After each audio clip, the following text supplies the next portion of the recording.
قال عمر رضي الله عنه فكنا نقول لا يقبل الله عز وجل ممن افتتن توبة وكانوا يقولون ذلك لأنفسهم حتى قدم رسول الله صلى الله عليه وسلم المدينة وأنزل الله عز وجل قل يا عبادي الذين أسرفوا على أنفسهم لا تقنطوا من رحمة الله إن الله يغفر الذنوب جميعا إنه هو الغفور الرحيم وأنيبوا إلى ربكم وأسلموا له من قبل أن يأتيكم العذاب ثم لا تنصرون واتبعوا أحسن ما أنزل إليكم من ربكم من قبل أن يأتيكم العذاب بغتة وأنتم لا تشعرون.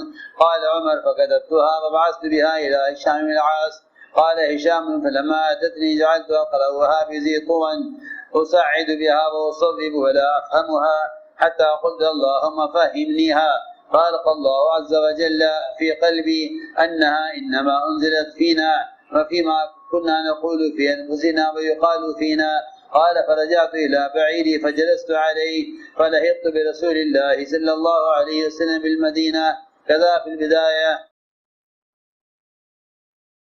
میرے دوستوں بزرگ عزیزو، جو بھی کہے گا آمنا، اللہ تعالیٰ اس کو آزمائے بغیر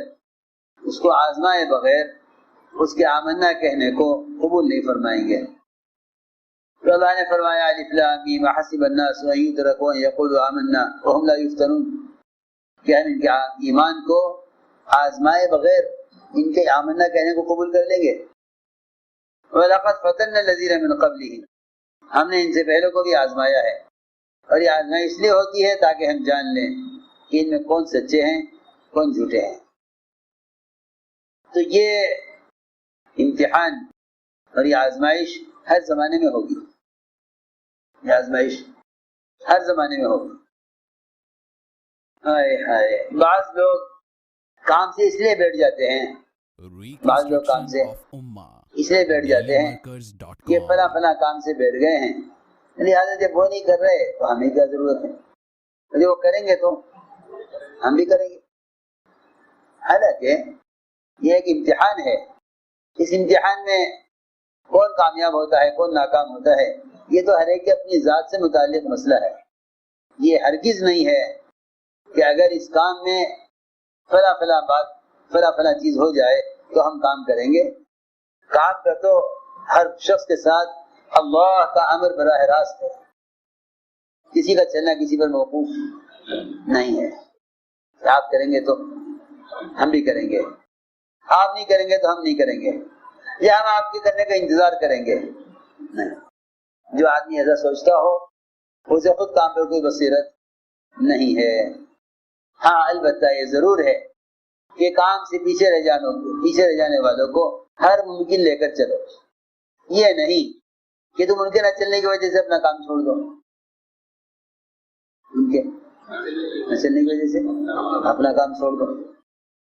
اس لیے کہ کام اللہ کی ذات کی طرح مستغنی ہے، اس کی ذات مستغنی ہے، اس کا دین مستغنی ہے، اور اس کے دین کی دعوت بھی مستغنی ہے.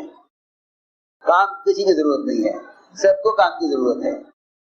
اللہ کے اس طرح اللہ کے عذاب سے ڈرنا چاہیے، اس طرح اس کی استغنا سے بھی ڈرنا چاہیے.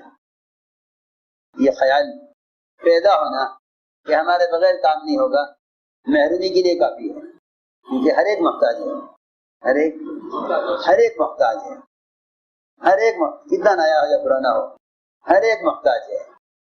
کام اس کا محتاج نہیں ہے، ہر ایک کام کو محتاج ہے. تو میں نے عرض کیا کہ یہ آزمائش ہر زمانے میں ہوتی ہے.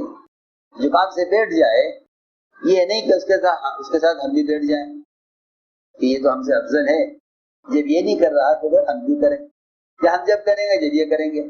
فرمایا لا تکونوا امعاً، لا تکونوا امعاً. بنا پوچھا گیا غالباً عبداللہ بن مسعود رضی اللہ تعالیٰ سے کہ امعاء کسے کہتے ہیں. فرمایا امعاء کا مطلب یہ ہے کہ ہم تو لوگوں کے ساتھ ہیں، اگر یہ کریں گے ہم بھی کریں گے، یہ نہیں کریں گے تو ہم بھی نہیں کریں گے، ہم بھی چھوڑ دیں گے. اسے منع کیا گیا لا تکونوا امعاً. تو ہم نے عرض کیا کہ اس امتحان میں کون کامیاب ہوتا ہے کون ناکام ہوتا ہے یہ تو ہر ایک کا معاملہ اللہ کے ساتھ براہ راست ہے. اس لیے جو لوگ کسی فتنے کے شکار ہو جائیں، صحابہ کرام اپنی پوری قوت اور طاقت لگا دیا کرتے تھے ان کو ساتھ لے کر چلنے میں، ساتھ لے کر چلنے۔ یہ تھی صفت صحابہ میں کہ وہ پچھڑ جانے والوں سے مستغنی نہیں تھے۔ تو میں نے عرض کیا کہ اس آزمائش کے بغیر تو اللہ کے یہاں قبولیت ہوگی نہیں۔ اللہ آزمائیں گے ضرور، کسی پر گھریلو حالات لا کر، کسی پر حکام کی طرف سے حالات لا کر۔ یہی دیکھ لو کہ ہجرت سے پہلے صحابہ پر کیا حالات تھے، جن کے مقدر میں اللہ نے اسلام رکھا، وہ ان حالات میں جمے رہے یہاں تک کہ اللہ تعالیٰ کے ہاں وہ سچے قرار دیے گئے، اور جو کسی فتنے میں پڑ گئے وہ پیچھے رہ گئے۔ لیکن اپنے ساتھیوں کو لے کر چلنے کا اور انہیں فتنے سے بچانے کا مستقل کام تھا، اس کے لیے جان، مال، دعا اور کوشش پوری کی جاتی تھی۔ ایک صاحب غائب ہو گئے، حضرت عمر نے پوچھا بھائی فلاں نظر نہیں آ رہا، لوگ وہ آپ کے کام کا نہیں رہا، وہ تو فلاں ملک میں چلا گیا ہے، شراب پینے لگا ہے۔ فرمایا کہ نہیں، تم سب دعا میں لگ جاؤ، میں اسے خط لکھتا ہوں۔ عمر رضی اللہ خط لکھا، اور خط میں کوئی لمبی جوڑی نصیحت نہیں، ایک قرآن کی آیت لکھ کر بھیجی، حامیم تنزیل کتاب من اللہ العزیز العلیم غافر الذنب وقابل التوب شدید العقاب ذو الطول لا الہ الا هو الیہ المصیر۔ یہ آیت لکھ کر ادھر اس دعا کی برکت، ادھر عمر کا فکر، اس نے وہ خط پڑھا اور شراب سے توبہ کی اور واپس آ گیا۔ تو یہ آج کے اس سبق میں یہ بہت سی چیزیں ہیں سمجھنے کی، کہ جو فتنے پڑ جاتے تھے جو لوگ فتنے پڑ جاتے تھے، صحابہ ان کو لے کر چلنے کی کیا کوشش کرتے تھے۔ فرماتے ہیں عبداللہ ابن عمر رضی اللہ عنہما کہ حضرت عمر نے فرمایا کہ جب میں نے اور میرے دو ساتھیوں نے، عیاش بن ابی ربیعہ، شاہ بن العاص، ہم تینوں نے مدینے کی طرف ہجرت کا ارادہ کیا، تو ہم نے مقام تناطب پر آپس میں ملنا طے کیا، اور یہ بھی ہم نے طے کر لیا کہ جو صبح یہاں پہنچ جائے وہ سفر شروع کر دے، اور جس کو روک دیا جائے سمجھ لو کہ وہ فتنے میں پڑ گیا ہے۔ چنانچہ فرماتے ہیں کہ ہم نے یہ طے کر لیا کہ جو صبح یہاں نہ پہنچ سکے ایک متعین وقت پر، سمجھو کہ اس کو مشرکین نے ہجرت سے روک لیا، اس کے دونوں ساتھی اپنا سفر شروع کر دیں۔ چنانچہ میں نے اور عیاش بن ابی ربیعہ نے ہم مقام تناطب پر پہنچ گئے، لیکن ہشام بن العاص اس کو روک لیا گیا، اور مشرکین نے ان کو فتنے میں ڈال دیا، یہ فتنے میں پڑ گئے۔ ہم مدینے پہنچے تو ہم قبا کے محلے میں اترے، ادھر پتہ چلا ابو جہل بن ہشام کو اور حارث بن ہشام کو کہ عیاش بن ابی ربیعہ یہ حضرت عمر کے ساتھ مدینے کی ہجرت کر گیا ہے۔ چنانچہ یہ دونوں مدینے پہنچے، حضور اکرم صلی اللہ علیہ وسلم ابھی مکہ ہی میں تھے۔ ان دونوں نے جا کر بات کی عیاش بن ابی ربیعہ سے، اور یہ کہ اے عیاش، تمہاری ماں نے قسم کھائی ہے جب تک وہ تمہیں دیکھ نہیں لے گی وہ اپنے سر میں کنگھی نہیں کرے گی، اور جب تک تمہیں نہیں دیکھ لے گی مکے کی سخت گرمی میں رہے گی اور سایہ حاصل نہیں کرے گی۔ ماں کے حالات سن کر عیاش بن ابی ربیعہ کا دل نرما گیا۔ فرماتے ہیں کہ میں نے کہا عیاش سے کہ عیاش، خدا کی قسم یہ تمہاری قوم کے لوگ یہ تمہیں فتنے میں ڈالنا چاہتے ہیں اور تمہیں تمہارے دین سے ہٹانا چاہتے ہیں، ان سے ہوشیار رہنا، ان سے ہوشیار رہنا، فاحذرہم، ان سے بچ کر رہنا، ان سے ہوشیار رہنا،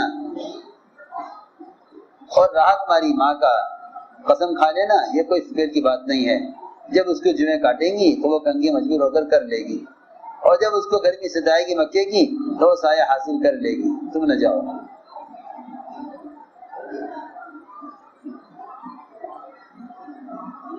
حضرت عیاش نے فرمایا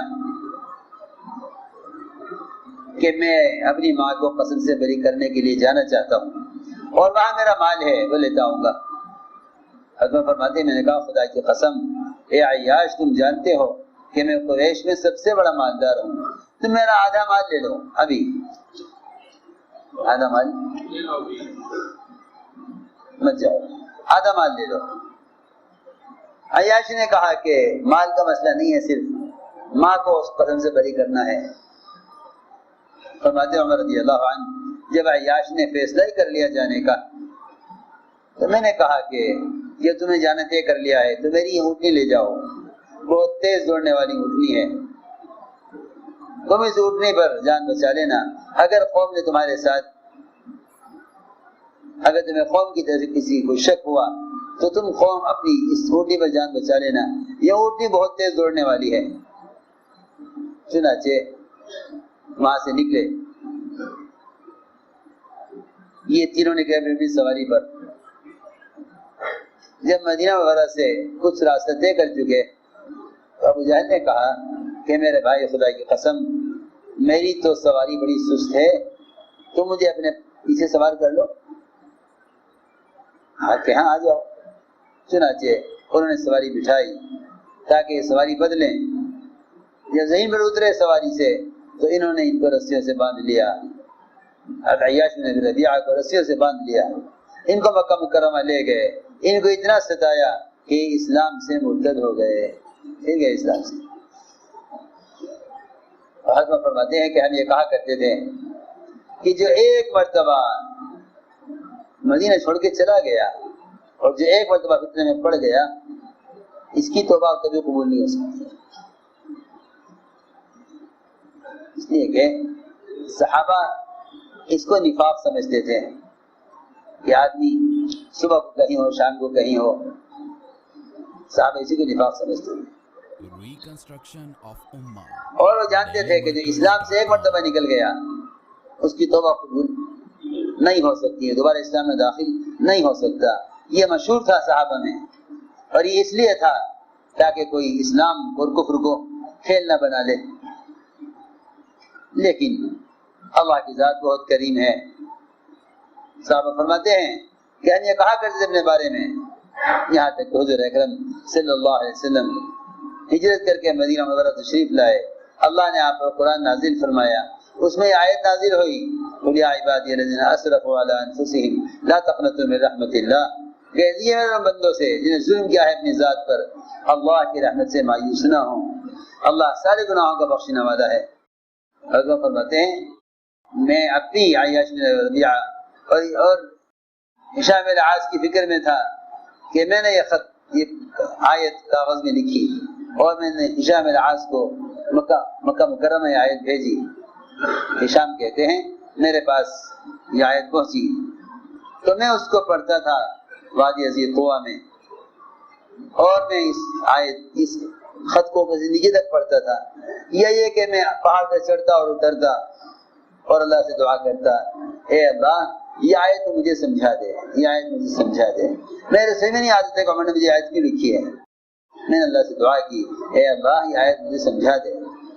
اللہ نے میرے دل میں ڈالا کہ یہ آیت تو ہمارے بارے میں نازل ہوئی ہے، کیونکہ ہم کہا کرتے ہیں اور ہمارے بارے میں یہ کہا جاتا تھا کہ جو ایک مرتبہ اسلام سے نکل گیا وہ دوبارہ اسلام میں داخل نہیں ہو سکتا، یہ آیت تو ہمارے بارے میں آئی ہے۔